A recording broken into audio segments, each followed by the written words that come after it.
হয় নাকি গাড়ি? হ্যাঁ, তুমি অন্য জায়গায় রাখো গাড়ি।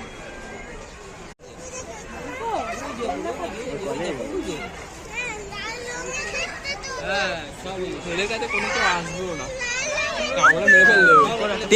টেম আরে না, আমি এদের কাছে হয়তো কোনো অন্য পাখি এসে ঢুকলে তো আমরা মেরে ফেল দেবে। ভয় রে, হ্যাঁ ভয় আছে রে।